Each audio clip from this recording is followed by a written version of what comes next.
Welcome back to the Lords of Lore podcast. I'm Matt, I'm Luca. I'm well. and we are back, everybody, with episode 32 of the Lords of Lore podcast. Back to our regular scheduled programming, where we split our show into three parts and each have a segment where we talk about some nerdy fantasy or sci-fi related shit. Hopefully, everyone's having a good new year, and you checked out our top 10 stories of 2021, not necessarily things that came out in 2021, but the ones you should have checked out. It's very nebulous. Anyways, Luca, how you doing, man? I'm doing good in the new Nice. year. How about you guys? Yeah, I'm doing well as well. Trying to stay good. Yeah. Good stuff. Everybody watching this video, make sure you like this video if you're watching on YouTube. Subscribe if you haven't already, and let us know what you think about whatever we're about to talk about. Let's just get straight into it. Luca, what do you got for us this week? I've been reading by your recommendation Blood Song, or listening to. Yeah! I finished Blood Song. Yes! I'm listening to the Tower Lord now. Let's fucking go. I'm so excited for you. So good. It's so good. Okay. Anthony Ryan's a favorite, number 2 on the top 10 list for me with The Pariah. Oh, we talked about this. Oh, I thought you meant authors of all time. I was like, oh, damn. No, not yet. Not he's yet. up there already. Like I'm loving the work. Fucking right. And just something I realized while I was listening to the Tower Lord was like horses, how integral horses are in all these fantasy stories, because like so many characters go through so many in these stories, in Blood Song and in Tower Lord, and they like talk about them. I'm like, wow, we never talk about the horses of fantasy. So I was like, why don't we just take a few minutes to acknowledge some of our favorite steeds of our stories? Oh man, what a great pull. I love that. What's the horse's name in Blood Song? Spit, right? Yeah, the first one was Spit. Yeah, Spit, because horses don't like the lead character there, or that horse at least is a stubborn ass. Yes, it hates everybody, especially him. Especially him. Yeah, I love that horse. I love horses that have character in themselves. One horse that I love just because of circumstance is Epona from The Legend of Zelda, but that's a horse that very much doesn't have much character. It has a little bit of character in Twilight Princess, and that's about it. I don't know. I love horse names also, like Shadowfax. How could you not love that? Classic. Shadowmere from Skyrim. That's a cool horse. I don't know what I think are the things you need for the horse to be cool. I don't know. That's a interesting question. As long as it has some role in the story, it's like you just acknowledge it. I mean, without it, you would be lost. You wouldn't be able to travel. Like they're so integral in every single story. And in video games too, like Roach from The Witcher 3. Yeah, even Roach in the show. Yeah. And he's just an interesting character because Geralt keeps talking to him. He doesn't really do anything specific, just a horse that keeps getting attention. So just like he becomes a character. Yeah, and he's important because he's important to Geralt, like. But there's actually, I think it was in the Blood and Wine DLC where like Geralt goes to a party and he takes some hallucinogen and he spends like the entire day talking with Roach, or like the evening, and it's like does Roach talk back. Yeah. Oh yeah. Like he has like a voice, and like there's like a lot of like fourth wall breaking moments, because he's like, do you have anything to ask me, Geralt? And he's like, yeah, how come you always get stuck up on fence posts? Or you just like, he's like, where do you go when you disappear?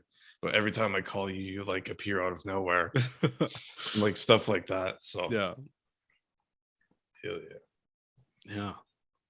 Matt, you named way more horses than I was expecting. I was like, I came up with the topic, but I can't name any horses other than Spit and I already forgot the name of the princess's horse in book 2. I can't remember. There's a gray. Yeah. Nope. And there was also a great horse scene in The Goblin Emperor, where he is taught to make friends with the horse, and he gets another horse called a gray. I forgot what its name was too. See, I'm terrible. I should have just looked up some horse names. Let me look up best horses in fantasy from I'm gonna put movies. This is great radio right now. But, yeah, no. There's a scene that there's a movie I've only seen in passing as a child, but the Never Ending Story. There's a scene Yes, where I that know. horse gets stuck in In the the mud. swamp of sorrows or something. Okay, yeah, I I think know the this horse is scene. called like Artrax or something. And that's just a horrifying, awful, sad scene. So, you know, The Goblin Emperor horse is named Velvet. There, Velvet. yeah. One horse name. If you guys had a horse, what would you want it? What would you want out of that experience? I feel like owning a horse would just be just like a burden on it. Like I don't. Where would I keep a horse? Well, let's I say you don't. had the facilities to keep a horse. Would you utilize it? Like if you had a team of people who kept care of your horse and fed it and did all the The gross horse parts. stuff. Yeah, but you got to ride it and it liked you. Yeah, I guess I would if it liked me. If I was friends with the horse, that could be fun. Okay, sorry. That has nothing to do with fantasy, but Will and Luca, mutual friend of ours, Sharif, who we've talked about on this podcast a little bit, just an enigma of a person.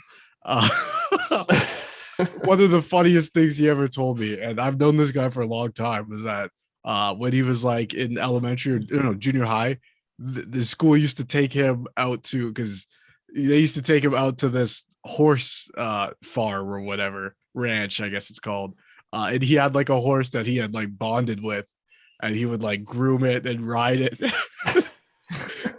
I guess it's not funny for people who don't know, but if you do know, it's like just like the most out of pocket, like What? yeah. So it's funny that I think a horse can like provide that sort of comfort for somebody who's otherwise reckless and wild. A Pegasus is a cool horse.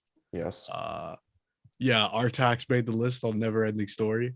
Brago is Aragorn's horse from Lord of the Rings, who finds him after he falls off the cliff. So that's a good horse. I like that horse. That is a good horse. I forgot Legolas's horse's name. No idea. I don't remember. They also get it from the Rohirrim. Oh. And Lil Sebastian from Parks and Rec. Classic. His name is Arod. Oh. Legolas's horse. I feel like we're forgetting some unicorns. Like a good unicorn. I can't think of a fantasy story with a unicorn other than like Harry Potter. The Witcher. Yeah. The Witcher. You're right. Yeah, the unicorns in The Witcher are pretty metal. There's like this like weird deep side story where they just like are in constant war with this one group of elves and stuff, and yeah, that's cool. Yeah, they like both like commit like major atrocities against one another. It's like, but like you like don't hear that much. It's just like a few like side notes and stuff like that. But yeah. Okay, I got some questions. If you guys could replace horses in modern fantasy stories with any other fantasy or real world animal, which would you choose? Oh, what a strange thing to ask. Donkeys, obviously. That'd be funny. Speaking of horses, what about Donkey from Shrek? It's not a horse. It's not a horse. Same thing. Whoa, not true. Or okay, maybe that question's too, unless you have an answer. To your horse replacement? Yes. I don't know. I truly don't. Maybe like a giant cat or something would be cool. Oh, like He-Man. Yeah, exactly. Yeah. I would choose cows because cows are actually pretty fast. I don't know what their endurance is. Yeah. I can't imagine it being. It's pretty fast. It's not horse fast, but it's pretty fast. I know, but if you put a person on a cow, I don't know. No, they just don't seem built for. No, definitely not. But like, if I was playing a D&D game and I could choose one mount, obviously people have seen our adventure series know that I chose a capybara, but my next choice would have been a cow. Okay. Last question. What is your favorite alternative mount in a fantasy series? Something that serves the same purpose as a horse, but is definitely not. I'll start us off with Thranduil. Is that his name? From The Hobbit. Oh, with the giant elk. Like the giant like stag or whatever. That's Okay, probably my yeah. favorite. That is cool. Hold on. I mean, there actually is a giant cat in Bloodsong. Oh yeah, right. Yeah. Yeah. I see the problem with me in that trilogy is I blend all those 3 books into one large story because it is, Mhm. but then I'm like, oh, you know about that already? But yeah. From Dragon Age, the Nug. Like it looks like a hamster, but with like the horns of a ram. But like if you look, it's like at its forepaws instead of like hooves, it has their hands, which is just like mad uncomfortable because like once you look at it, it's just like you can never ever unsee it. So it just like gallops around, but like it's yeah, like I said, like it's forepaws are like Yeah, I would say it's less walking on its hamster, knuckles. more like naked pig. mole rat Yeah. with large like moth-like ears almost. Oh my No, I've god. never unlocked this mount. Me neither. I didn't even know you could get other things than horses. The only one I got was the like lizard horse. Yeah. There's no one, yeah. Ooh, I also like those I think they're called chocobos in Final Fantasy. The birds. Yeah, but Yeah. they're also in like World of Warcraft, like a similar chicken-like thing. Those are really cool. I like those. And there's a duck in One Piece that one character rides, and that's That's pretty awesome. Nugs are super cute. I like this thing. This is like a giant capybara mount. Yeah. Yeah. I guess Nice. dragons. Yeah. Dragons are cool, but I didn't want like that. Just seems like it's like replace a mount with something cool. Dragons. Like Place the dragon. Place anything with a dragon. It's pretty cool. So yeah, I think that'll do it for my I love that topic on horses. Okay. What about the worms from Doom?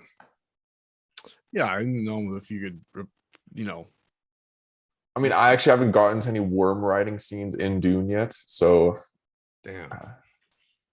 Yeah, so spoilers. Thanks a lot, buddy. Yeah, dude. It's in the Come on, movie. man. I know. Both movies. Yeah. Okay, anyway. We're gonna move into Matt's meanders mumblings, wherein Matt meanders and mumbles.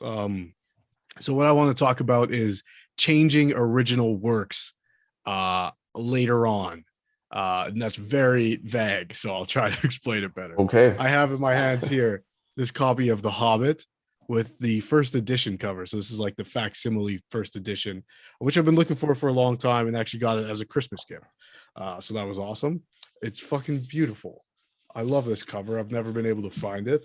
And it's like paper. So they really went for like to try to replicate what having one of the first editions would be like. Now, the difference and the cool thing about this book as well is that the words on the page inside are the same as they were in the first edition. So there is no mention of Middle Earth. There's no mention of I don't know, Rohan, all those things like that. That would later tie the Hobbit into the Middle Earth universe and the Lord of the Rings story. All those things are absent from this version of the book, which I haven't read yet, but I thought it was cool that like you can still get this, and they sell this as a product. Mm-hmm. And as we all know, I'm a big fan of Star Wars, and the original 1977, 1983, and 1980 editions of Star Wars are very hard to find. I have mine on VHS, but up until 1997 is when the special editions of Star Wars came out. The Star Wars movies change almost every time they're re-released. They make tweaks to the CGI. There's added scenes that are now in the official version of the movie that weren't previously. One that comes to mind is in the original Star Wars Episode 4. There's a scene where outside of the Millennium Falcon, Han encounters Jabba the Hutt. Well, at the time they shot the movie, Jabba the Hutt was not yet a giant space slug. He was just a man. And it's a very awkward scene with a man in this very terrible costume. And he's having a conversation with Han. But if you've seen the movies recently, you'd know like they CGI a space slug into there, and the scene feels very disjointed and weird. And I don't know. And then there's obviously like I think one of the most controversial changes to Star Wars is when spoilers, Luke finds out that Darth Vader is his father. He jumps off of Bespin Cloud City.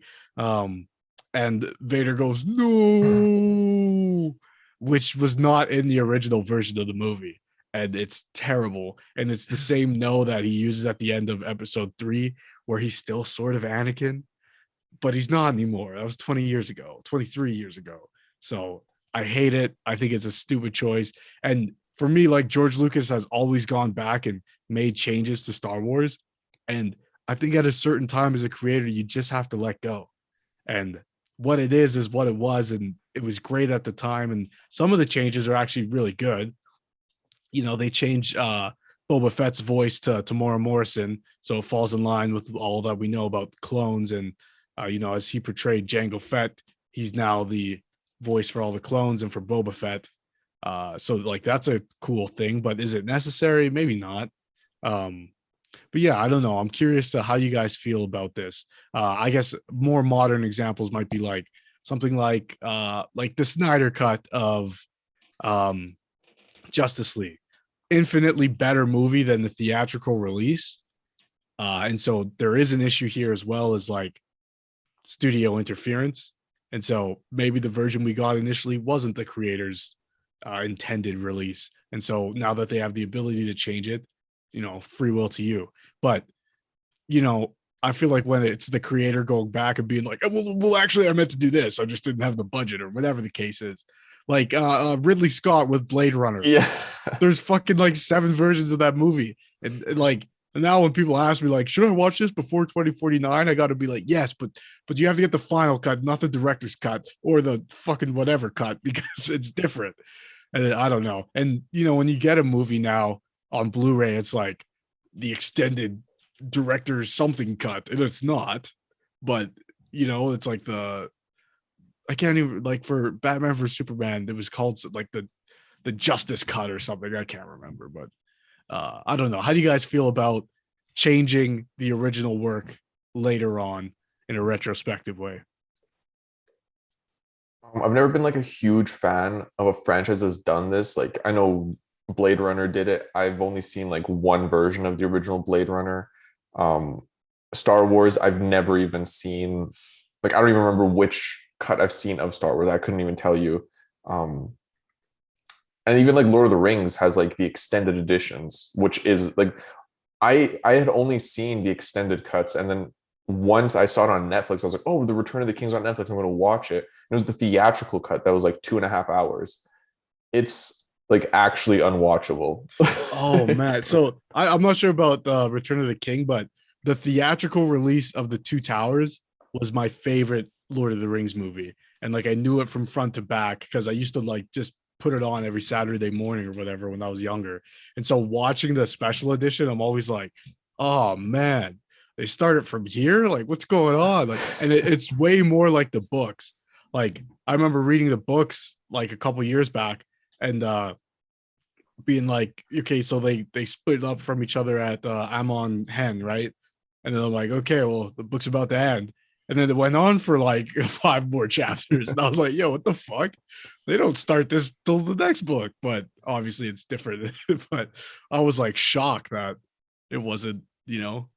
And so I have a tough time actually watching the Lord of the Rings extended editions because I'm like, I like all the added scenes, but I'm like, it feels less cohesive, if that makes sense. Really, I felt like the exact opposite watching the theatrical cut of The Return of the King. Mm-hmm. It felt so like slapped together after like, I was like, oh, where'd the scene go? I can't like trying to remember like the specific scenes, but it's like, I'm just watching and it just jumps to a completely new set of characters when I know there's supposed to be a scene there. And I was like, like this is what's happening? Why is the movie so short? What about So you, Will? in that sense, I don't like it, or I Yeah. do like it. It depends, really. I prefer it with older movies, mostly just because I like having like the updated, I guess, visuals as well as sounds. Yeah, I think that's sort of like, I think that's like a different thing. Like, I wouldn't mind if they re-release Star Wars every fucking year, like they do, the new Steelbook cover or whatever the fucking case. But and it just had like updated CGI and graphics. I'd have no problem. Like HD 4K versions, Yeah. fucking fire away. But the scenes are literally different now. There's added things in them. Like it's just different.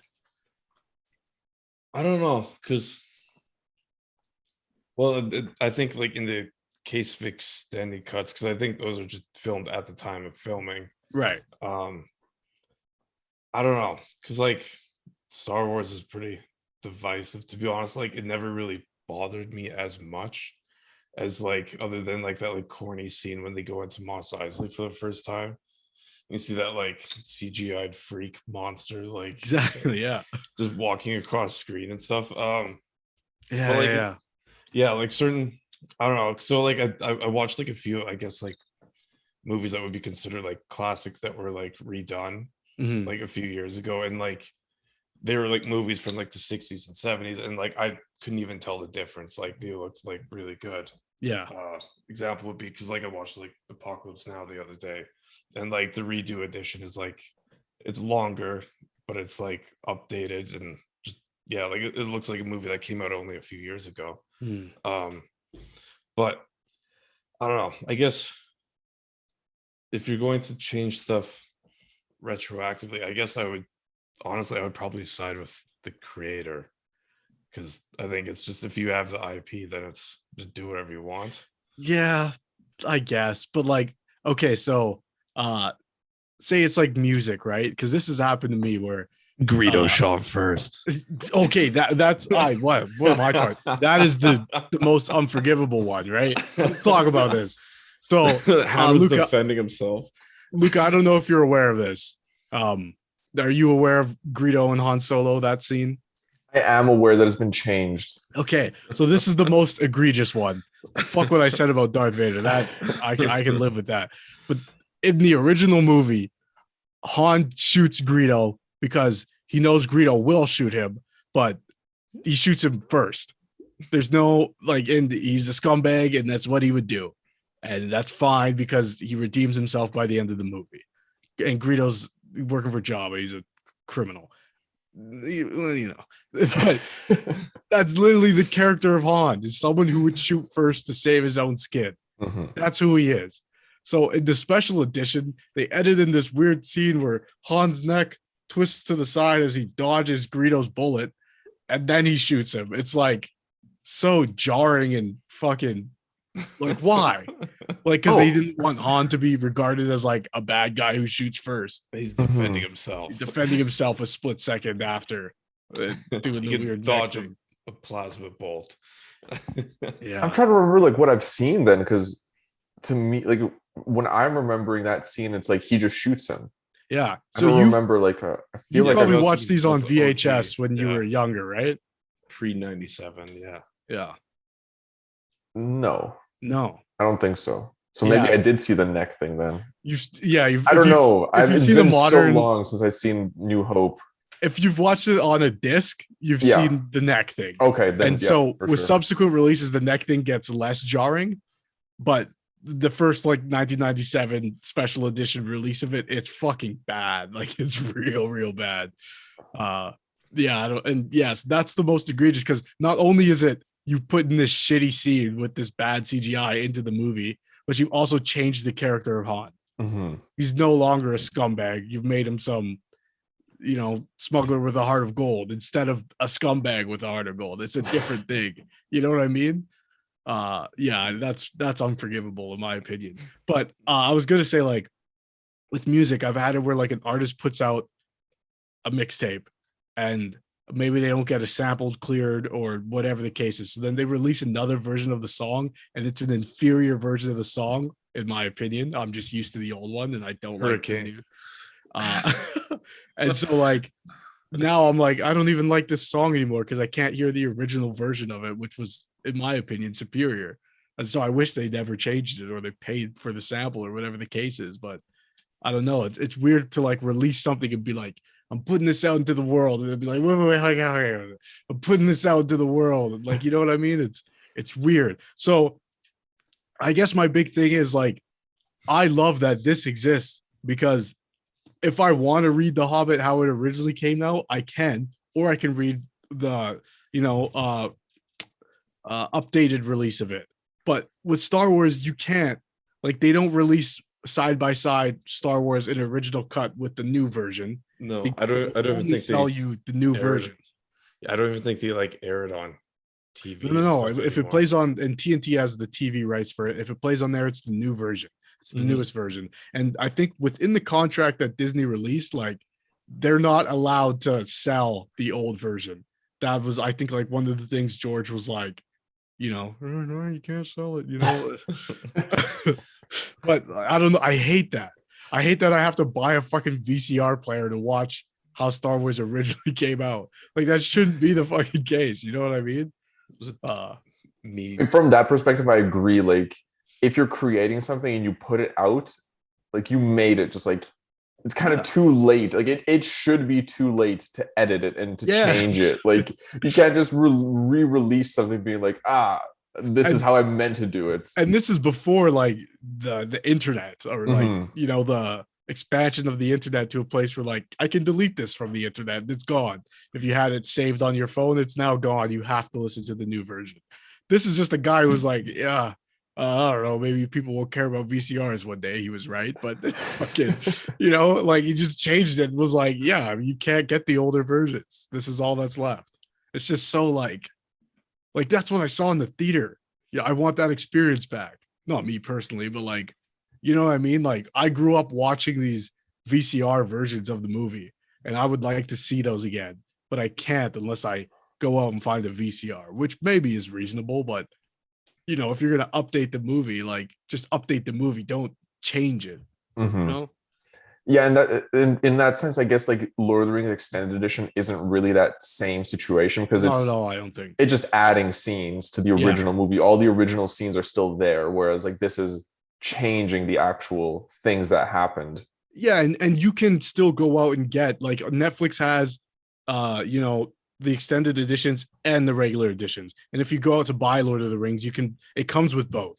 You know what I mean? So you can watch it how you saw it in the theater, and you can watch the extended versions, and you can watch the new 4K version of both of those things. But with Star Wars, it's like, that's just gone, and you're never going to get it back. And if your VCR fucks your, things up, it's over for you. It's just so weird. Like, like, I don't know. When I want to go back and play OG vanilla Skyrim on PS3. But like, you could do that, right? You could turn off your PS3 and not get any of the updates and, whatever. You can do that. You have to bring in Skyrim somehow. Yeah. Anyways, that'll do it for this rant of mine. Jeez, what a way. Will, what do you got for us this week? Hold on. What about on the topic of Skyrim, what about just like remasters for video games and stuff like that, where it's like changed to meet the updated, I guess, okay, well, that's that's a pretty good chink in my armor there, because but there's something about video games, like the interactivity of a video game, that makes like a different sort of, like, it seems more okay to add missions or change the story of a video game rather than like a movie or a book where like you're only reading the story, whereas a video game, it's like a broader world, and even if they add things, they rarely change like the core of the game. Like, they might add an ending or two, but doesn't sort of change it, especially if there's like 4 or 5 endings to a game.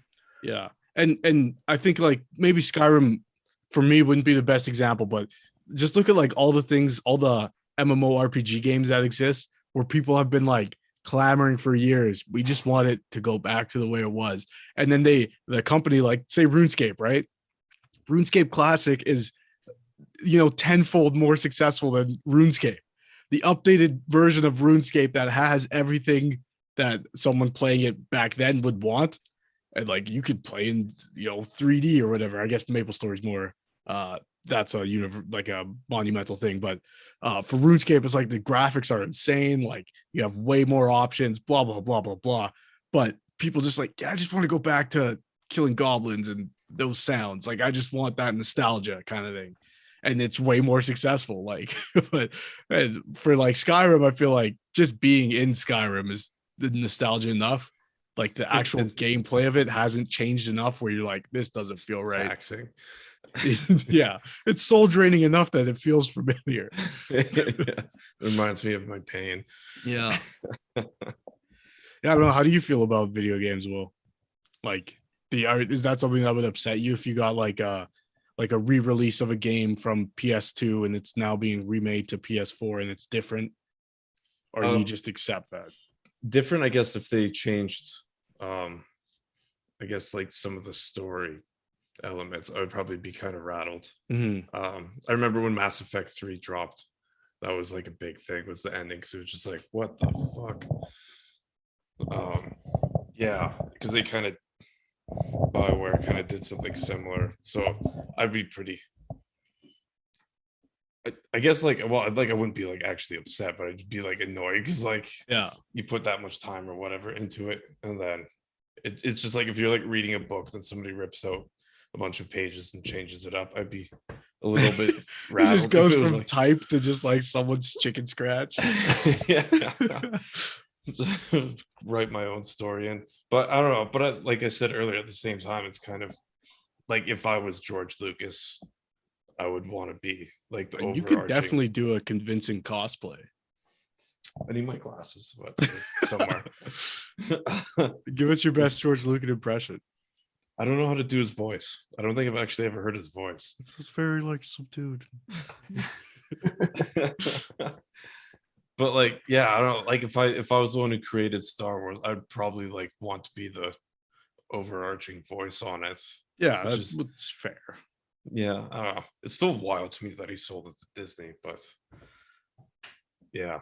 $4 billion big bucks. Was it 4 billion? I feel like he could have got more, honestly. Maybe he donated most of it to charity, and they have since made that $4 billion back on Star Wars, so it worked out for everybody. Yeah, but I feel like after a certain point, it just becomes all completely made up. So it all is. It is made up. It's yeah. I feel like if it just caps at like 30 million, anything over the 30 million just doesn't exist anymore. Yeah, not to me, man. Over $30 is $100 bajillion. Yeah. Yeah, I still think he could have sold it for more. Probably. But, yeah. That's my wondering why. Why didn't George Lucas try and stretch the dollar? Who let this man bargain? Yeah. Hold on. Where's Mac West? Probably like 4 billion. You know. They offered him more. He just turned it down. No, there's no way Star Wars will be successful. And I could go on about this, but yeah. I don't know. I'm still like, I'll be honest, like deep down, I just stopped caring about Star Wars the day that like the entire expanded universe was deleted. Oh, I can't disagree more, but that's okay. Yeah, I don't know. It was just whack. Yeah, that expanded universe was a goddamn mess. True. And it's not deleted. You can still buy those books. See, here's another thing where they said none of that's canon. None of that actually happened in our current storyline. But those books still exist, and they're good books. Like I've read some of them, and they're good. They just they're not part of this story. They exist in a different universe. But you could still go to Chapters or whichever bookstore you feel like supporting, and you can still buy Legends novels there. True. It's still like, I think it's kind of like wild that they reprinted it as well, like where it says Legends on it. Yeah. It seems like it would take an insane amount of effort, but yeah. Oh, rest in peace, Republic Commando. Um, No, see, that is canon. yeah, but it's like a twisted, upsetting version of it. Oh, I don't know if that's true. Shout out Gregor. Yeah, I don't even know who Gregor is. Well, then watch Clone Wars. Um, Yeah, what are you wondering today?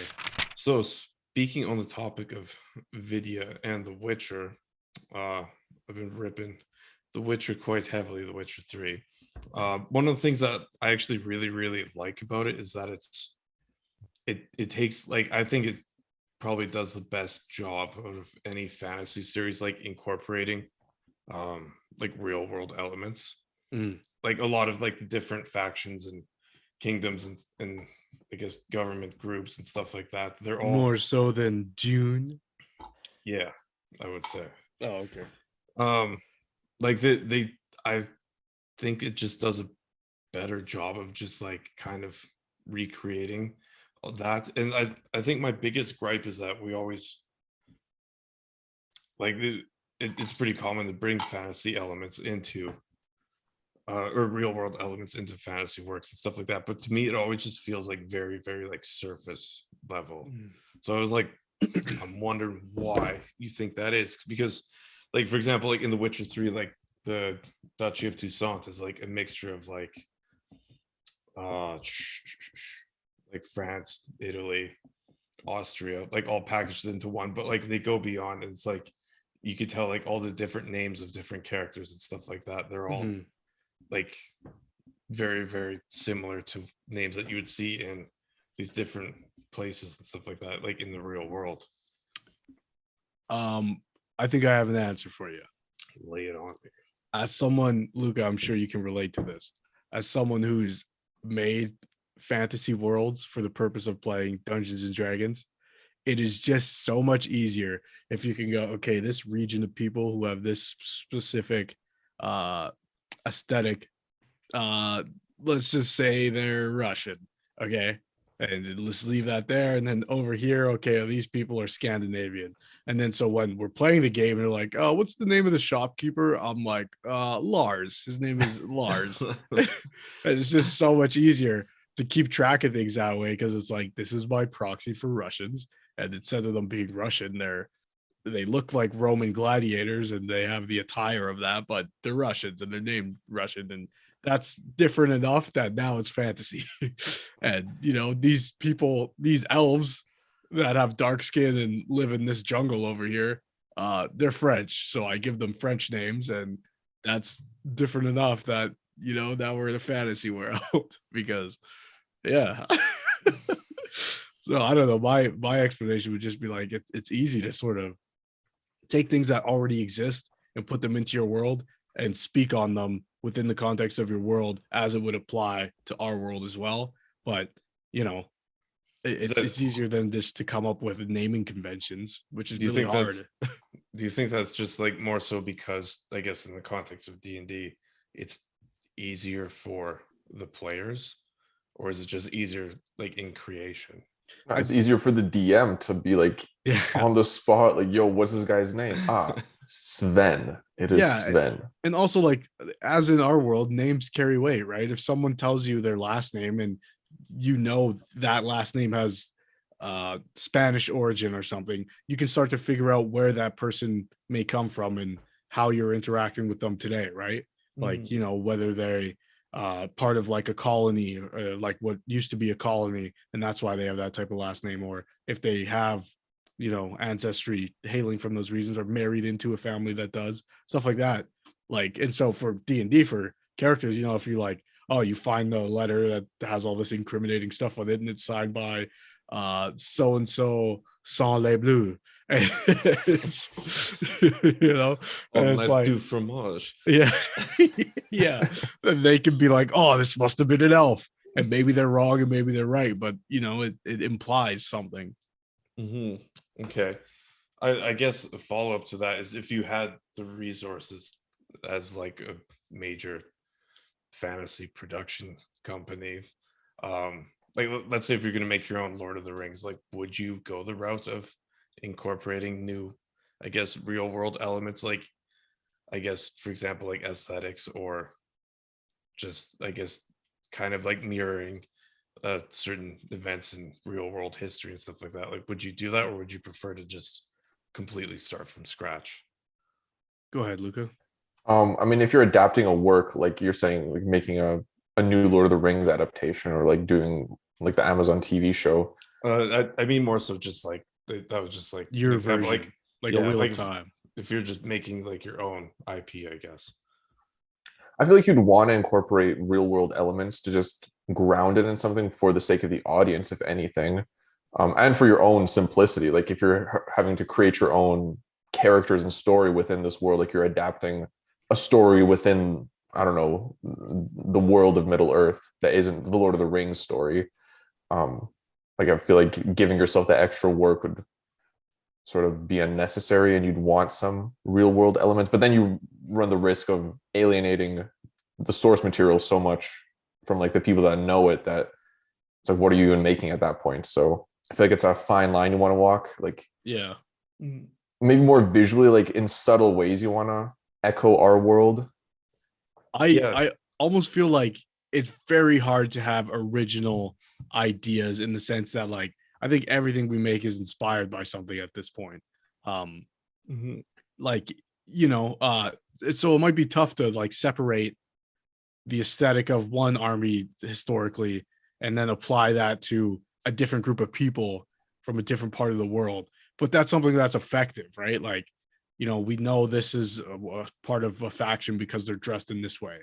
They have loose flowy robes and sandals. We know they might come from a certain place, just like in the fantasy world. And so then, okay, well, I can have my people who come from the desert dressed like this way because we know from our real world that it's practical to dress that way in that sort of climate. But when it comes to like language, I don't know. I feel like accents are hard to create. Like, I don't know where you would start with creating an accent, because accents come from people learning how to speak one language and then speaking a second language and carrying some of their pronunciations over to the next language. So without establishing a first language, how could you possibly create an accent?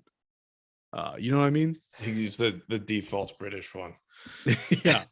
Generic British man voice. But yeah, I feel like, but accents, you can really use them wherever. I think what would be awkward if you used like real language, like if you had like random characters like speaking French, and something, it's just like, I mean, for me, that might throw me off, especially if you know the language you're speaking and you're like acting like that's like some kind of fantasy language. Yeah. It's just saying nothing. Omelette de fromage sacré bleu. They said there's a plan to it. Yeah, I think that's, like as I said, like The Witcher, especially the Witcher 3 series, just like it does like a phenomenal job with a lot of the languages. It's just like, because I've never really paid attention until this playthrough, but like it's just like amazing to see. And like I said, with all the other factions and stuff like that, like I find that they're like blended from real world, like in such a way that it's almost like they did like their own, like it's like for example, I said like Duchy of Toussaint is like a mixture of, I guess, Renaissance Austrian, Italy. and like France, like southern France and Austria. But at the same time, I would say that Nilfgaard is pretty close to like the Holy Roman Empire, which would be more Austrian, if anything. But like at the same time, like there's like I just think it's cool, like how it's blended in that way, where it is almost like brand new. Also, like the accents are, I feel like they're done really well, which is honestly, this is one of the reasons why I dislike the TV show, is because I feel like the TV show fails to capture that, like the way that both the video and the books captured it. With their accents? Yeah, or just in general, like it's almost like it's familiar, but like just like barely. Like, I agree with you. The TV show does not feel like. I don't know. The TV show just feels like a generic YA. Netflix adaptation. Oh, come on. YA. Shots fired. Yeah, man. I don't know about YA, but I definitely agree that it doesn't feel like the Witcher 3 or the books. Mm-hmm. Yeah. Do you guys have a go-to accent if you're trying to voice a NPC character? I'm not good at accents at all, Yeah, but no. if anything, I'll just stereotype to my origins, Eastern European. Yeah, I remember when you first started playing in my campaign, you did that for one session, and you're like quickly like, I was "Oh, like, man." nah, this is effort. It's way too monotone for that. I'll throw it in as a DM from time to time, but Yeah. I think this is side, but I think what you're really good at is physical character. You know what I mean? I do like to embody, especially gods. Yeah, embody. Holy. Yeah, but yeah, I don't know. I think I think if I had to settle on one thing, it'd be that it's easier to take things and then imagine how those things might work together in a fictional setting. Like, well, what would a society based off of, let's just say, South African culture meets Arctic people? What would that look like? Where would what things would be they would leave behind and like sort of form together, and what would that look like?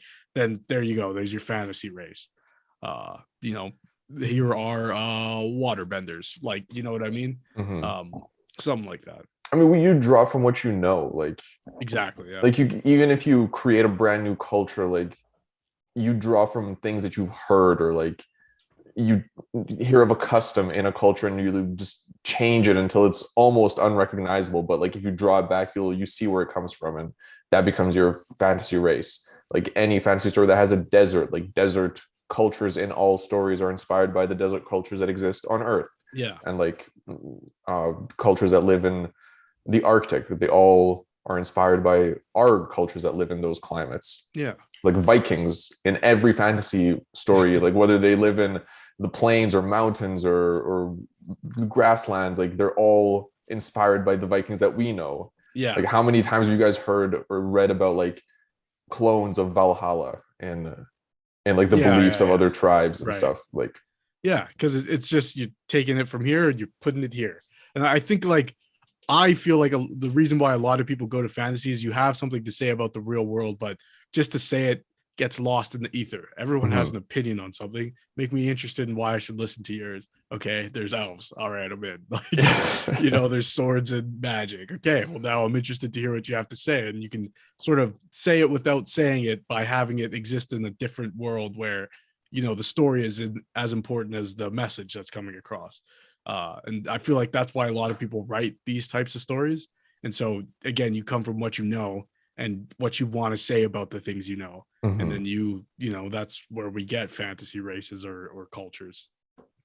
Okay. I don't know. See, like I guess like one of the biggest gripes I have towards that is just a lot of times it's just like stereotype that's just like produced. Like for example, like Vikings, like whereas like there's very like not very often do we see like I guess like the actual real world more closer to like real world equivalents. It's always like this I guess like made up Viking that's just like that you see all the time. Like I the Norse definitely think there's room for it to get appropriative and disrespectful when you're doing that. So like obviously the best thing is if you're inspired by a culture or a race of people or a group of people, you should consult with those people to see how they feel like they want to be represented.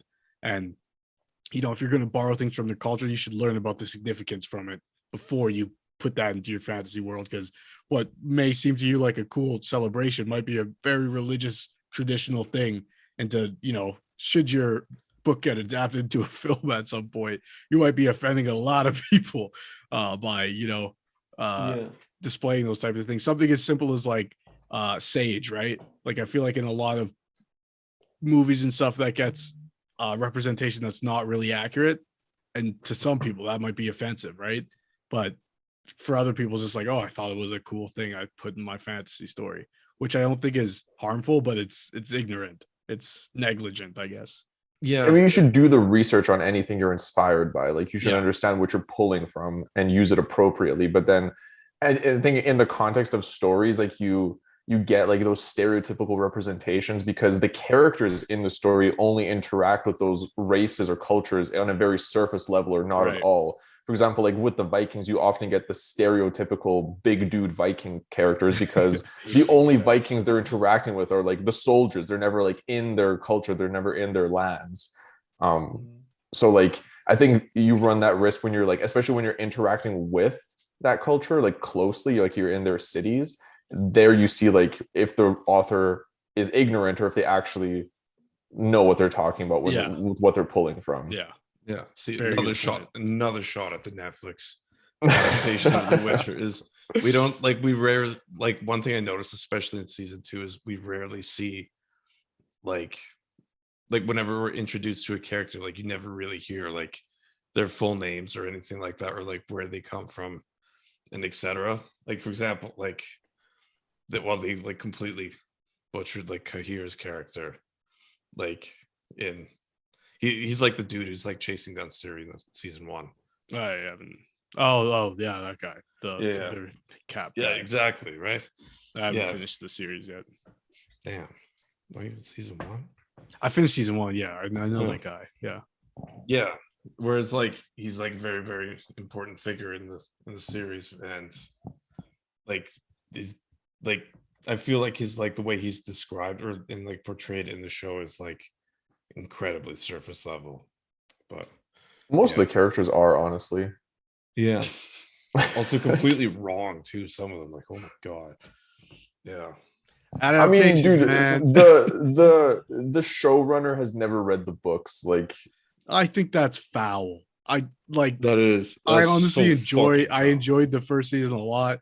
The few episodes I've seen of season 2 I enjoyed a lot, but knowing that upsets me because like that just feels like the bare minimum, man. Like, and if you haven't read the books, what have you done?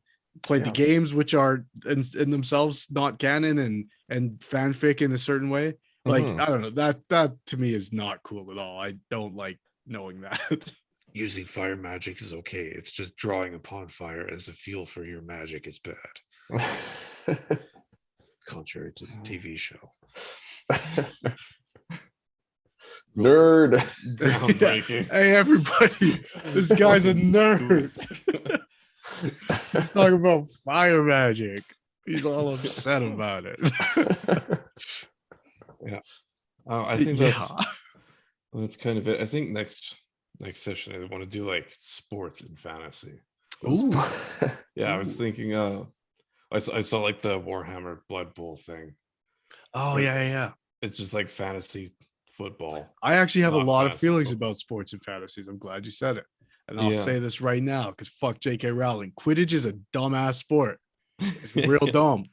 Quidditch is stupid. It literally makes zero fucking sense. Why do you need play the whole game, balls? but one guy catches the thing and the game's over? Like it doesn't even like. We'll talk about it next week. Because I'm upset. Okay, well, that'll do it for us here, episode 32. Remember to like this video, subscribe to our YouTube channel. If you're checking us out in audio, leave us a little review and tell us what you like about the show. If you're watching on YouTube, leave a comment down below. If you're wondering why people are influenced by stuff and what you think about adapting and changing previous works, and who are your favorite horses, in fact. All those things, let us know what you think down below. As always, I'm Matt. I'm Luca. I'm Will. And we are the Lords of Lore.